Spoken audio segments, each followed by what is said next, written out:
Hello everyone. Let's begin today with a simple thought. Have you ever tried to kick a football lying still on the ground? Until you give it a push, it just sits there quietly. But the moment you kick it, it starts moving. So what's really happening? In our last chapter, we studied the motion of particles. We spoke about velocity and acceleration. But we didn't really ask a deeper question: what makes a body move in the first place? Or what makes it stop? That's exactly what we are going to explore today: the idea of force and how it governs motion. Now, think about this. Times when you push a cart, your hand is in contact with it. Times when the wind blows and sways the branches of a tree, it's the air in contact. But not all forces need touch. If you drop a stone from a tall building, it falls because earth pulls it. That's gravity acting at a distance. And when a magnet pulls an iron nail, it doesn't need to touch either. So we can already see two kinds of forces: contact forces like push or pull, and non-contact forces like gravitational and magnetic attraction.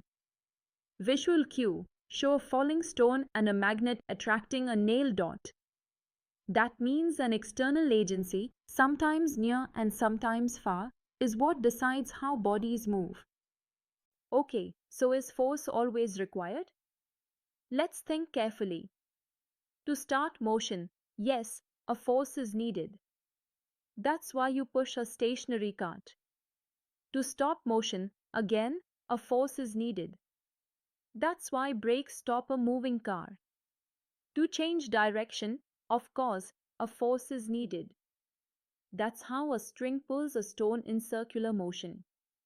But what about when something is already moving straight at constant speed? For example, a skater gliding smoothly on an ice rink. Does he need a continuous push to keep moving? Actually, no. If there were no friction, he would keep moving without any additional force. This idea takes us closer to Newton's first law, the law of inertia.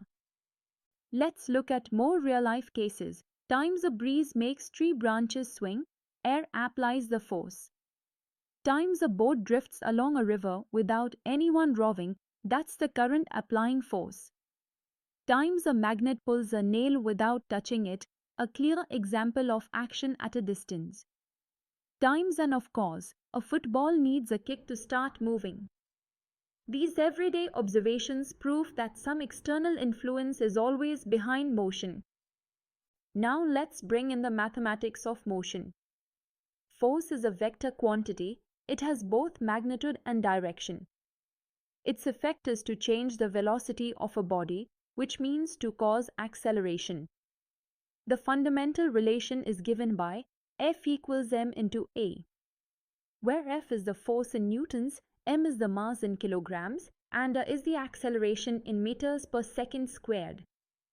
For example, if a body of mass 5 kilograms is accelerating at 2 meters per second squared, then the force required is 5 times 2, which equals 10 newtons. Visual cue: free body diagram of a block pushed along a surface with friction force shown dot. This simple formula will become the heart of Newton's second law. But right now, it helps us connect motion with the cause, the force. Let's solve a practical case to see this in action. Suppose a 2-kilogram ball is rolling at 4 meters per second. We want to stop it in 2 seconds by applying a constant opposing force. How large should the force be? Step 1. Find the initial momentum. Momentum equals mass into velocity. That's 2 times 4, which equals 8 kilogram meter per second. Step 2. The final momentum is 0, since the ball is stopped. Step 3. Rate of change of momentum equals change in momentum divided by time. So that is open bracket 0 minus 8 close bracket divided by 2, which equals negative 4 newtons. The negative sign here means the force acts opposite to the direction of motion. So the answer is a force of 4 newtons must be applied opposite to the motion to stop the ball. Let's wrap up our discussion.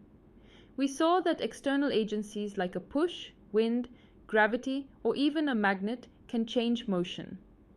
Forces may act through contact or at a distance, but in every case, they play the key role in starting, stopping, or changing motion. And importantly, if no external force acts, a body can keep moving uniformly forever, an idea that leads us to Newton's first law. So to sum up, forces are not just pushes and pulls, they are the reason motion happens in the first place. I hope you now have a clearer sense of how forces influence everything around us, from a ball rolling on the ground to the orbit of planets in space. See you in the next session, where we'll explore Newton's first law of motion, the law of inertia, and uncover why bodies resist changes in their motion.